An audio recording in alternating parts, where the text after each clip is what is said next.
Hey you, yes you, are you sick and tired of losing? Can't work out why no matter what you do, you and your team never win and always get rolled? Well, chances are you commit multiple squad offences that I'm about to talk you through. The first one is a simple one, but has a huge effect on the game, and that's simply giving up too quickly after you've been dropped. You ain't playing Hell Let Loose no more, soldier. You're playing a Chad's game. A game that requires just the tiniest of brain power, but for you to do your best when it comes to teamwork. And that is squad. So giving up every time you get dropped isn't helping the team. You see, the reason it's an issue is every time you die and respawn, your team loses 1 ticket. Now this may not sound like much, but if 70% of your team has the Hell Let Loose mentality, then 70% of your ticket bleed will be down to people smashing that give up button faster than you could subscribe to my damn channel. This may not sound like a huge issue, but in the bigger picture, this is generally what causes you to lose most of your games. And it's getting so bad, I actually saw one person go 0 kills and 20 deaths. Man cost as much as a damn radio.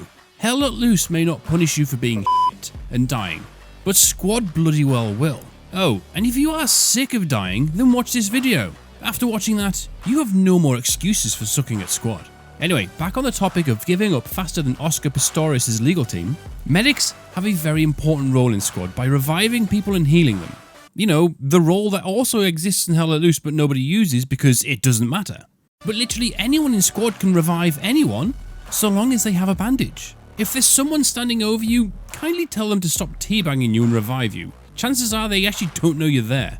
And as for medics, you actually do a lot to help them. Throw smokes around the area to conceal your position. Fire aggressively and assertively at the enemies to make them keep their heads down. Or crouch down and press F on your friend's head or foot. No, this isn't to pay respects. This is to grab hold of them and drag them somewhere safe. Yes, you can body drag in squad. Okay, that's part of the ticket bleed covered. The next is to do with radios and habs, and for crying out loud, stop placing your hab next to your radio. Furthermore, stop leaving your logi by the radio, and even more so, do not build mortars anywhere near your radio or hab. That's literally a massive neon audio sign that's begging enemies to come and find you. It's like sonar but for dummies. Get them at least 100 meters apart and either let someone take that logi back to main to refill it, or park it somewhere out of the radio's radius, or just give it to another squad to put somewhere else so they can build another radio. Every time you lose a radio, that's 20 tickets. The ticket loss from these add up and stack tremendously. On top of the fact that you lose somewhere to spawn, so the blueberry hive mind just starts spawning in at random places, and then your team just ends up in this massive acoustic mess. So the next time you and your squad go to set up a radio and hab, think about where you can hide it so people are less likely to find it. Hiding them in plain sight doesn't work, especially in the middle of a road. Oh, and if you're still watching, here's a squad leak for you. If you haven't seen the squad newsletter, Offworld Industries are in the process of completely overhauling from top to bottom the infamous Albasrah map. And it looks cool as shit. So much more places for infantry to hide, loads of vegetation, and generally just looks a lot more detailed. From the video that's been released, it's only about a minute long, you can't see a great deal, but you can really see a lot of effort has gone into this. Dare I say, it looks a bit bigger. But it doesn't matter how cool the map is, because if you make this next mistake, then you and your team have got no hope. When it comes to the voting screen, and you get to choose your faction, do not click on them simply for the nation. You need to pay attention to what they have and what game mode you are doing. One of the most common mistakes I'm seeing right now is people choosing USA support when attacking on invasion, only to find themselves going up a defending mechanized unit. Yes, support has the additional bonus of 2 habs per radio, and you do get a tow to attack with. But that's no good when you're attacking. And anyway, I very rarely see people using 2 habs when using support, even for the insurgents, which is just mind-boggling because they get that straight out of the box. But the biggest problem is you have no armor to push the objectives with until about 30 minutes in when the one single tank spawns in. But by then, the game's over because it's just been a damn turkey shoot. It also goes when you pick your team second, and you can see that the enemy have already picked, say, Turkey Mechanized. So when it comes to your turn to vote and the people see US Marine Corps, they just mass vote them because America, but they don't look at the fact that it's Marine Corps Airborne. So again, they've got no real ground assets for 20 to 30 minutes. And then what happens is all 3 helicopters get obliterated within the first 10 minutes of the game and everyone's back at main being miserable. Look at what the other team has picked. And look at your options and pick one that gives you and your team a fighting chance.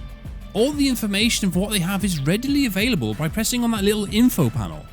It sounds daft, but information is your most powerful weapon, especially when it comes to choices.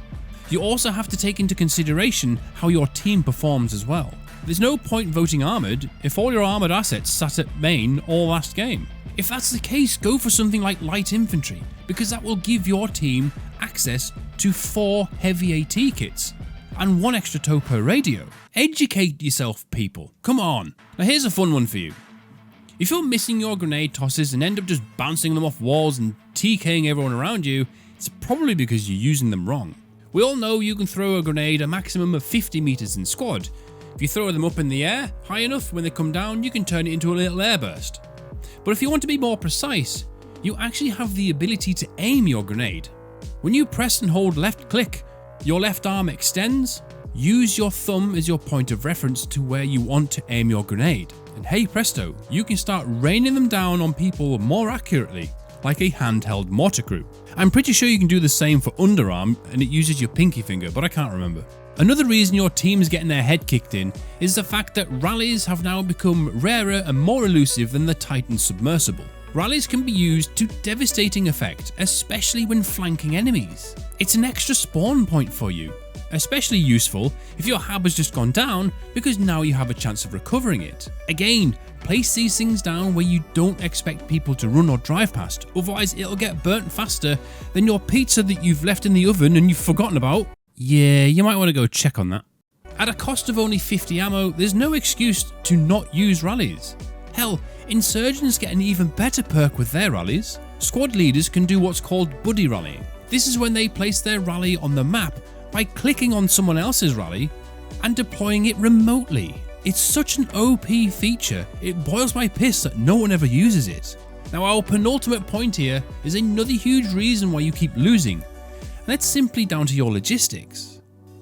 If no one's running supplies, you run out of ammo, spawn points and motivation. It sounds boring, yes, but for the sake of 5 minutes, it doesn't take long to become the 30-second hero when you dump 3,000 points worth of ammo on a radio, and suddenly the entire team can finally rearm and start dealing with the problems that they've been dealt. It's no joke. The same goes for repair stations. If you've got no repair stations on the map, your vehicle crews will have to return to main to rearm and repair. That means they can be out of the fight for upwards of 15 to 20 minutes.